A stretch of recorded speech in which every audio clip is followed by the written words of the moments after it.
acting question first, make your own content. Well, the three of us that are actors.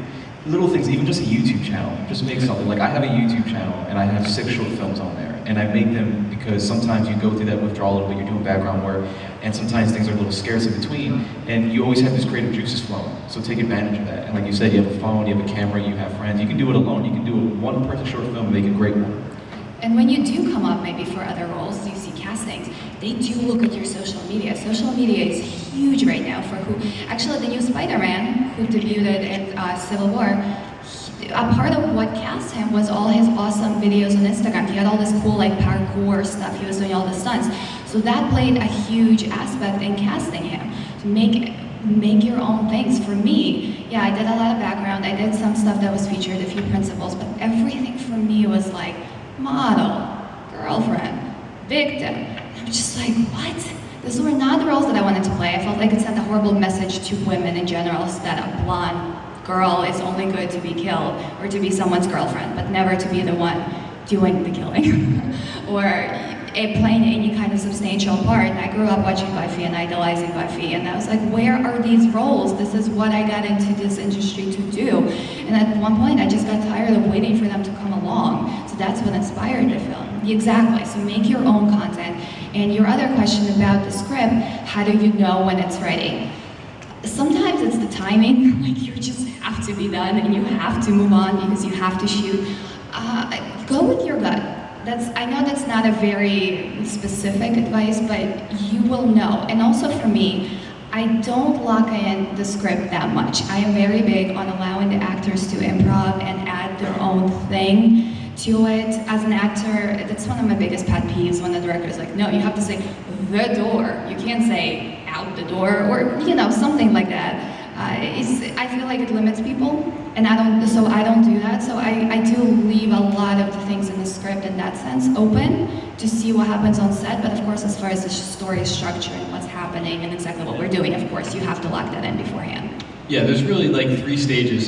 There's what you write, and then what you shoot based on what you write, and then what you edit based on what you shoot and what you write. So it can evolve probably for the better as you go through the process. So don't be like, this is how I write, this is how it's gonna be throughout the whole process. Let it flow as you move through the different production processes. Absolutely, because sometimes even when the editor gets a hold of the footage, he put something together that maybe not exactly how you saw the sequences coming together, but it's so good. You're like, why didn't I think of this? Yes, of course. Don't ever even let your ego get in the way. Maybe like, oh, I didn't think of this, so we're not using it. No way, because that's the whole point of working in a team and collaborating.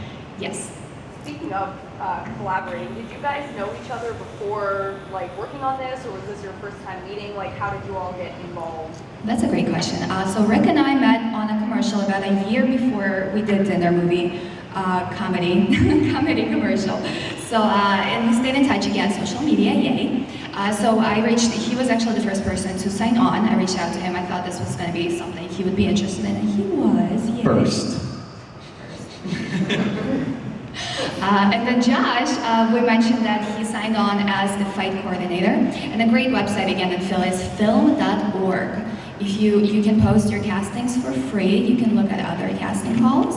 It's a great way if you're ever looking for cast or crew. And of course there's Craigslist, just use common sense. There's legit stuff on there. I actually booked mine and Rick commercials off of Craigslist. So just be smart about it, and if something feels weird or is too good to be true, it probably is. So nobody get murdered, okay? I can't endorse that.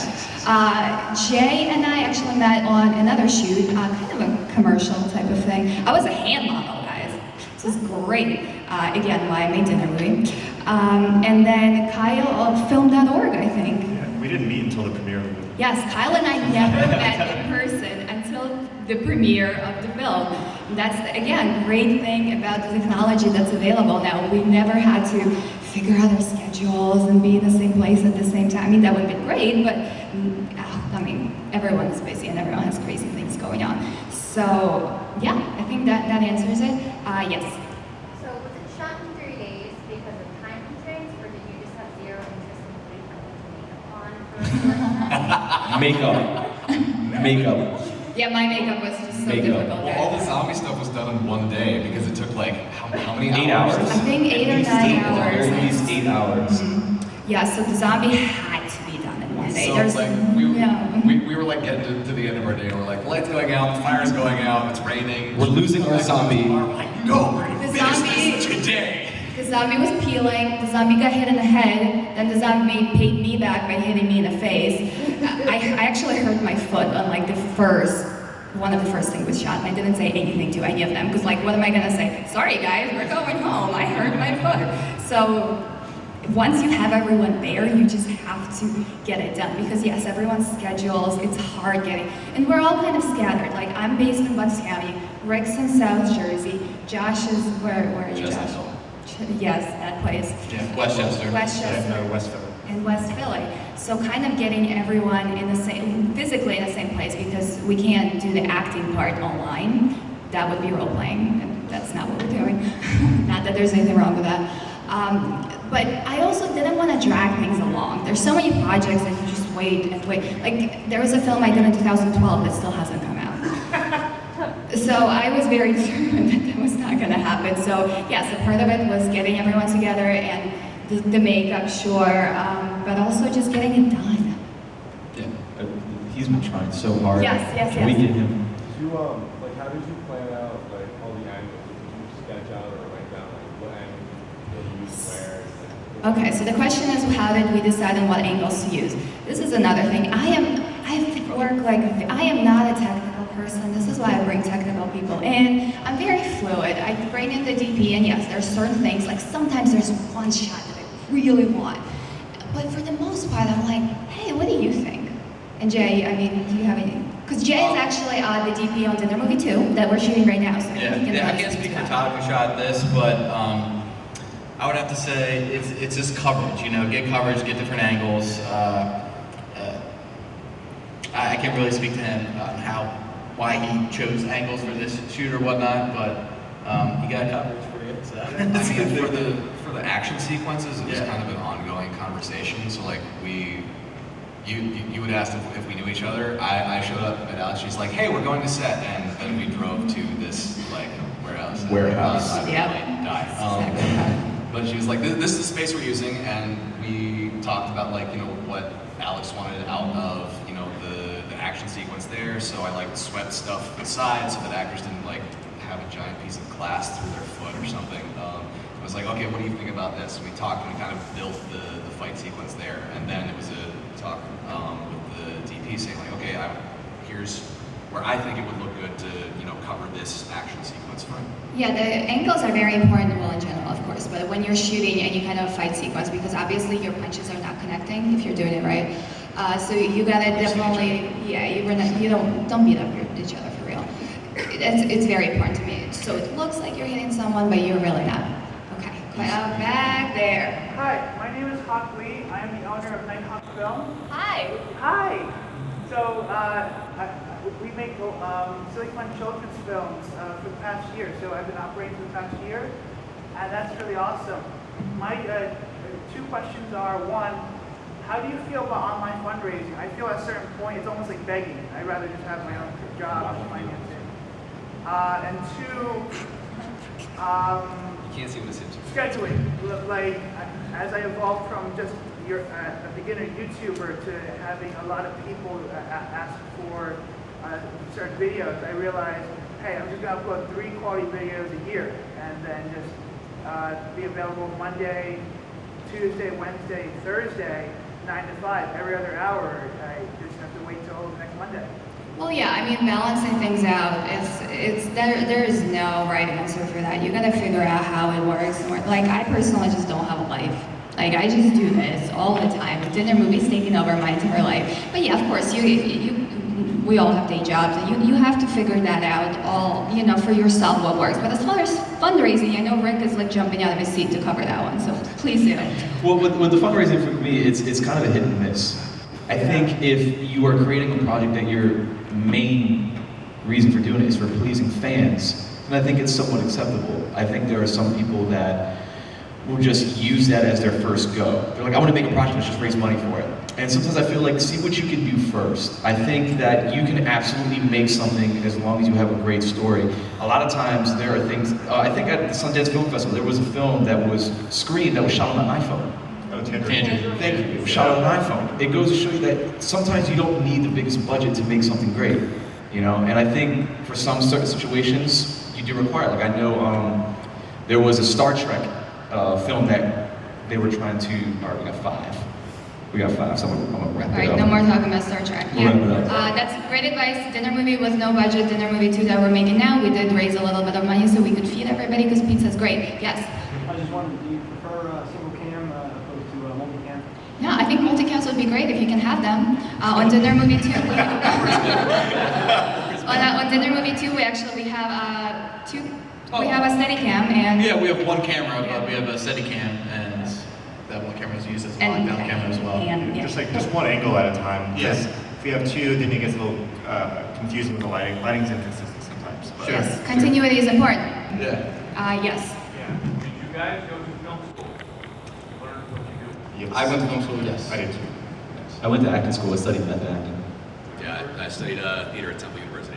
I started as a costume designer, which I have a degree in, and then I've been lucky enough to learn acting on the job, so to speak. Yeah, and let me interject in that, like, I have no degree. The film school I went to was pretty much how not to look like an ass on set, and that's very important. So, it's all what you put into it. You can go to Full Sail, you can go to like Temple, you know, go in the art program, or the filmmaking program, and come out of it with a huge degree, but it's really what you do within that program to better yourself and further your abilities and what you want to achieve. You know, I was just asking, like, I go to NYU. And, Cool. Nice. The undergraduates get a better education than the graduate students do. Well, you know, education, you know, it's giving the education, but it's what you do with the education. You know, somebody can be shooting on a red and not know exactly what the, you know, may not make it look great, but somebody with a creative mind can make an iPhone look way better than a red camera. So, you know, so it doesn't really, you know. Stripes. It's Waldo. Waldo. You found it. I found Waldo. Yes. Do you think that like using an iPhone, using much cheaper equipment and seeing all iPhones are not cheap, my friend.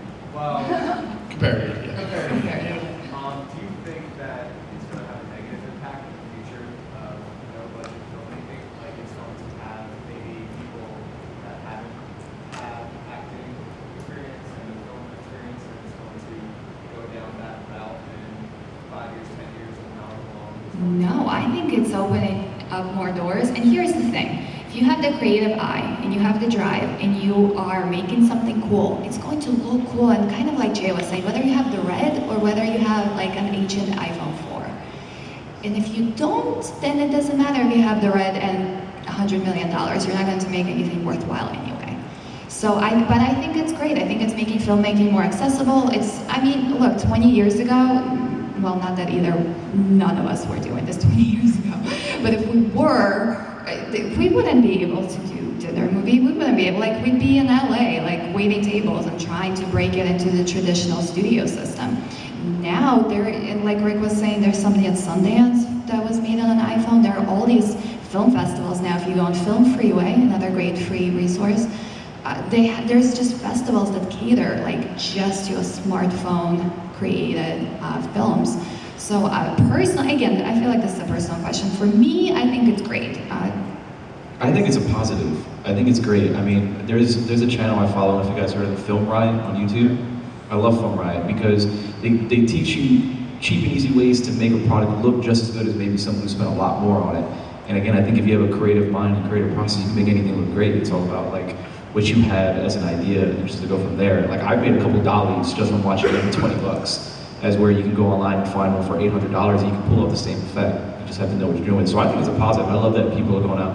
When I watch a film, I don't necessarily say, oh, he didn't go to film school right off the bat. I want to see if it's good. I don't care. I love it. It's a final product that really speaks for itself and for the people, I guess.